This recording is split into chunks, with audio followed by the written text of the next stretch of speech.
এই গাড়িতে হাত দিচ্ছেন কেন? সরি পিছে যান, সরে যান। খুব সুন্দর। সেরকম একটা গাড়িতে যদি উঠতে পারতাম তাহলে স্বপ্নটা পূরণ হতো। স্বপ্ন দেখতে থাকেন। গাড়িটা আপনাদের না? আমার বয়ফ্রেন্ডের। আপনার বয়ফ্রেন্ডকে একটু একবার অনুরোধ করবেন যে আমারে যদি শুধু একবার উঠতে দিত, খুব খুশি হইতাম। একবার। এই, আপনি কি মাথা সমস্যা? আপনি এই গাড়িতে উঠে আমার বয়ফ্রেন্ডের গাড়ির সিট ময়লা হয়ে যাবে না? বুঝতে পারছি, ঠিক আছে।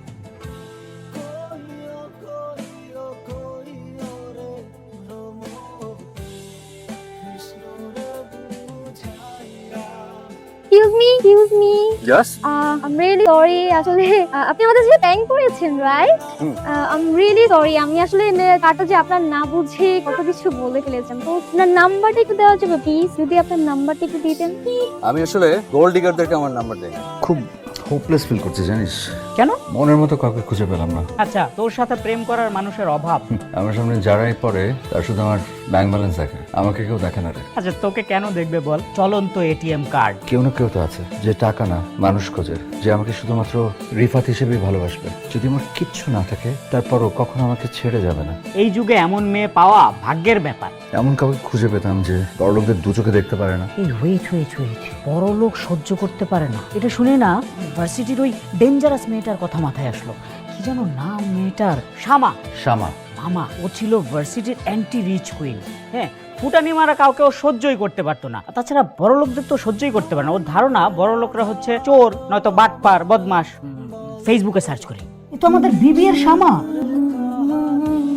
আমি ওখানে যাব আমার আইডেন্টিটি লুকিয়ে। ওখানে আমি কোনো বড় লোকের ছেলে না। ওখানে আমি হব একজন সাধারণ মধ্যবিত্ত বেকার যুবক যে কিনা টিউশনি করছে।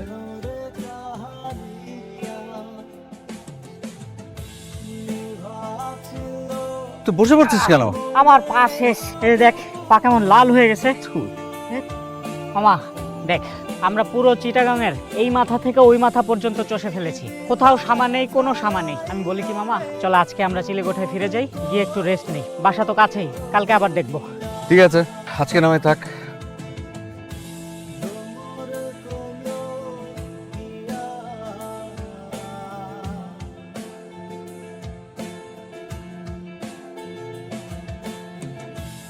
এটা কি স্বপ্ন নাকি আমি হিট স্ট্রোকে মরে গিয়ে বেহেশতে চলে আসছি? খোদা আমার মান্নাত পূরণ করেছেন। যাকে এতদিন খুঁজছিলাম সে কি আসমান থেকে টুক করে এসে ছাদের উপর এসে পড়লো? ওরে বাবারে, বাঘিনী খেপেছে। শোন শ্যামা, মেকআপ না করলে আমার তো গ্ল্যামার থাকবে না, আর গ্ল্যামার না থাকলে কোনো বড় লোকের ছেলেরা তো আমাকে বিয়েই করবে না। আপনারা কারা? এখানে কি করছেন? আসসালামু আলাইকুম। জি, আমি রিফাত, ওই সজীবের চাচাতো ভাই। মানে এই রুমটায় নতুন সাবলেট নিয়েছি। মানে আমরা দুজন ওই কাজের খুঁজে এসেছি। আপনি কি করেন? আমি কিছু না, আপাতত বেকার, ওই টিউশনি খুঁজছি। 10 তারিখের মধ্যে কিন্তু ভাড়া দিয়ে দিতে হবে, না হলে বাবা রাগ করে। ওটা কোনো ব্যাপার না, 10 তারিখ না, আমি 1 তারিখেও দিতে পারি, চাইলে 25। ফুটানি মারবেন না, বড় লোকদের আমি দু চোখে দেখতে পারি না। আন্টি, ওই যে আমরা দুজন মেসে নতুন উঠেছে আর কি, ওই কলিং বেলটা কাজ করছিল না। আন্টি, ওই আপনাদের কাছে মনে হয় একটা এক্সট্রা চাবি মনে হয় আছে, সজীব বললো। এই আমাদের বাসায় একটা চাবি কোথায়? আরে রাখো তোমার চাবি, এদিকে মাসের বাজারের হিসাব মিলছে না। আঙ্কেল, কিছু মনে না করলে আমি কি একবার দেখবো? ও আচ্ছা, এখানে আঙ্কেল ওই যে আপনার 112 টাকার হিসেব মিলছে না, ওই চিনির দাম দুবার লিখে ফেলেছেন। কালকের অডিটের একটা ব্যালেন্স শিট কোনোভাবেই মিলাতে পারছি না। সোর্স অফ ফান্ড আর অ্যাপ্লিকেশন অফ ফান্ডের মধ্যে 10,000 টাকার একটা গ্যাপ দেখাচ্ছে। তুইও রিফাতকে দেখা, ও তো অঙ্কে খুব ভালো। একটু আগে আমার বাজারের হিসাব 1 সেকেন্ডে মিলিয়ে দিয়েছে। আব্বু, এটা না তোমার বাজারের হিসাব না, এটা কর্পোরেট ব্যালেন্স। আপনি বোধহয় ডেফার ট্যাক্স আর ইকুইড এক্সপেন্সের এন্ট্রিটা দুবার করে ফেলেছেন, অথবা কোনো একটা লায়াবিলিটি অ্যাসেট সাইডে বসে আছে। না মানে আমি ওই অ্যাকাউন্টিংয়ের টিউশনি করেছি তো, এই জন্য একটু বুঝি। আপনি ব্যাংক রিকনসিলিয়েশন করার সময় একটা রিটার্ন চেক, মানে ওই চেকের এন্ট্রিটা আপনি মাইনাস না করে প্লাস করে দিয়েছেন। ডান, এই যে। এটা আপনি কিভাবে করলেন? রিফাত বাবা, তুমি কি মাঝে মাঝে একটু একটু আমাকে সাহায্য করতে পারবা? হ্যাঁ বাবা। জি, নিশ্চয়ই মানে কোনো অসুবিধা নেই, উনি অনুমতি দিলে। ঠিক আছে, তাহলে বিকেল 5টায়। আসলে স্ট্যাটিস্টিক্স হচ্ছে ভবিষ্যতের আয়না। আপনি যদি ডেটা ঠিকমতো পড়তে পারেন তাহলে আপনি বুঝতে পারবেন যে সামনে বড় কোনো ঝড় আসছে না সুবাতাস। বড় বড় ব্যবসায়ীরা এটাকেই কিন্তু অস্ত্র হিসেবে ব্যবহার করে। বড় ব্যবসায়ীরা মানে আপনি বলতে চাচ্ছেন বড় লোকেরা যারা মানুষের বিশ্বাসের ডাটা নিয়ে খেলা করে, অন্ধবিশ্বাস, বোকামি। আপনি কি জানেন আমারও একজন বড় ভাই ছিল। আমার ভাইয়াও একজনকে বিশ্বাস করেছিল। সেও প্রফিটের অনেক বড় বড় হিসাব দেখিয়েছিল।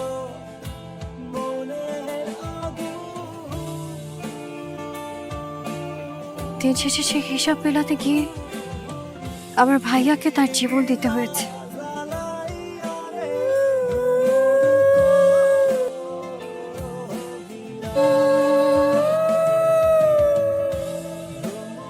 বড় লোকদের কাছে রিস্ক মানে টাকা হারানো, আর আমাদের মতো মানুষের কাছে রিস্ক মানে জীবন হারানো। এটাও তো ঠিক যে সব ব্যবসায়ীরা কিন্তু এক হয় না, সব বড় লোকরাই খারাপ হয় না। অনেকেই আছেন যারা সততা দিয়ে পরিশ্রম করে উপরে উঠেছেন। বড় লোকদের ডিকশনারিতে এই শব্দটাই নেই। তারা শুধু চেনে লিভারেজ।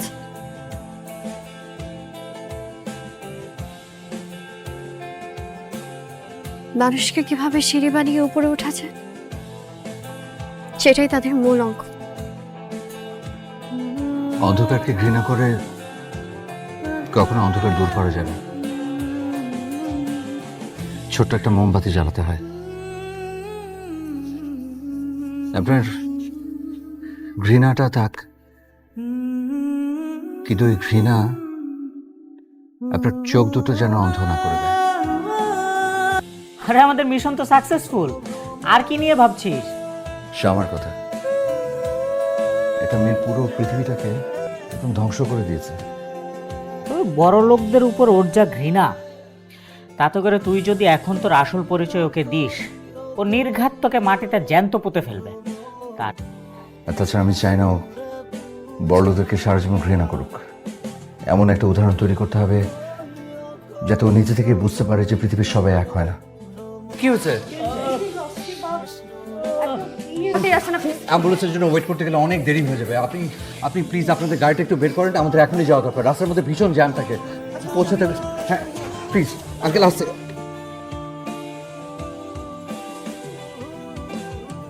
আজ আপনি যা করেছেন আমি আসলে বুঝতে পারছি না কি বলা উচিত। কিচ্ছু বলতে হবে না, মানুষ তো বিপদে মানুষের পাশেই দাঁড়ায়, তাই না? অনেক রাত হয়েছে, আপনার উপর অনেক ধকল গেছে। এবার আপনি বাসায় যান। আর শোনেন, অনেক ধন্যবাদ আপনাকে। আমি তো একজন সামান্য টিউটর, আমার উপর এতটা ভরসা করা কি ঠিক হবে? মানুষ তার নাম পরিচয় দিয়ে না, তার কাজ দিয়ে বড় হয়। বাবা বাবা বাবা, আব্বা আব্বা আব্বা আব্বা, কাছে আয়, কাছে আয়, কাছে আয়।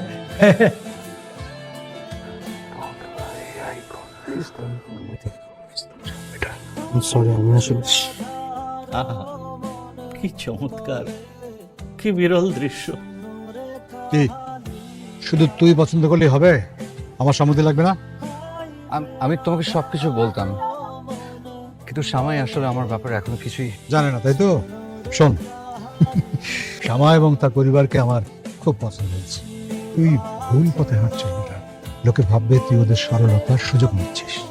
বাপি, আমি শ্যামাকে সবকিছু বলবো, সব সত্যিটা অফকোর্স বলবো, কিন্তু সেটা সঠিক সময়। সঠিক সময়? সঠিক সময় বলে কিছু নেই রিফাত। মিথ্যের উপরে দাঁড়িয়ে কোনোদিন ভালো কিছু আসে না। সত্যটা যখন হুট করে সামনে আসে না, তখন বিশ্বাসকে পুড়িয়ে ছাই করে দেয়। ঘৃণার পাত্র হওয়াটা খুব খুব যন্ত্রণা। কি দেখছেন এত মনোযোগ দিয়ে? হার্টবিট স্বাভাবিক করার ওষুধ। হঠাৎ আজকে কি কোনো বিশেষ দিন, নাকি প্র্যাঙ্ক করে আবার মজা নেবেন? কিন্তু আমি তোমাকে অসম্ভব পছন্দ করি। তোমার সাথে কাটানো মুহূর্তগুলো আমার কাছে অন্যরকম লাগে। আর আমি সারা জীবনের জন্য তোমার পাশে এমনভাবে থেকে যেতে চাই।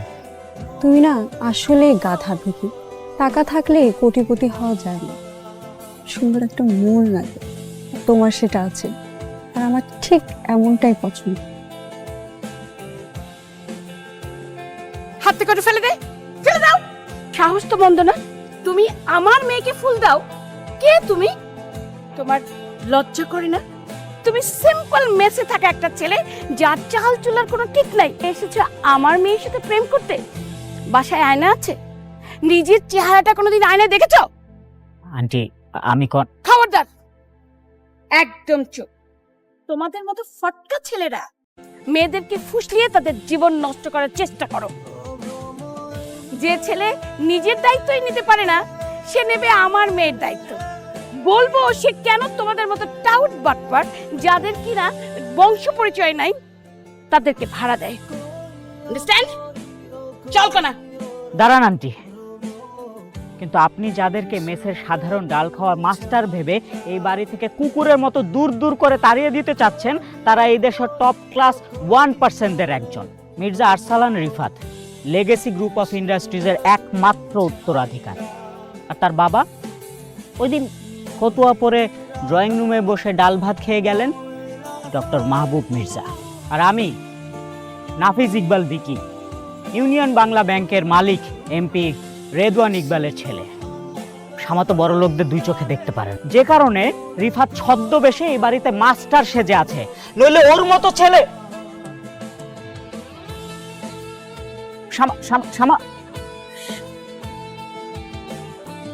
কখন যাচ্ছে? হ্যাঁ, আপনি আসলে কি বলছেন আমি কিছু বুঝতে পারছি না। কি হয়েছে? মেস ছেড়ে কবে যাচ্ছেন সেটা জিজ্ঞেস করছি।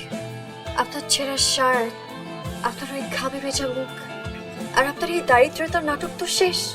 মির্জা আরসালান রিফাত আর কতক্ষণ অভিনয় করবেন? আপনি কি কি বলছেন? আমি আসলে কিছু বুঝতে সব জেনে গেছি আমি। আপনার ওই কোটি কোটি টাকার সাম্রাজ্য, আপনার বিলিয়নার বাবা, সব বিশ্বাস দিয়ে খেলেছিলেন রিফাত। আমি কোনো বিশ্বাস রেখে নেই। আপনি বড় লোকদের পছন্দ করেন না তাই ঠকাতে এসেছিলেন?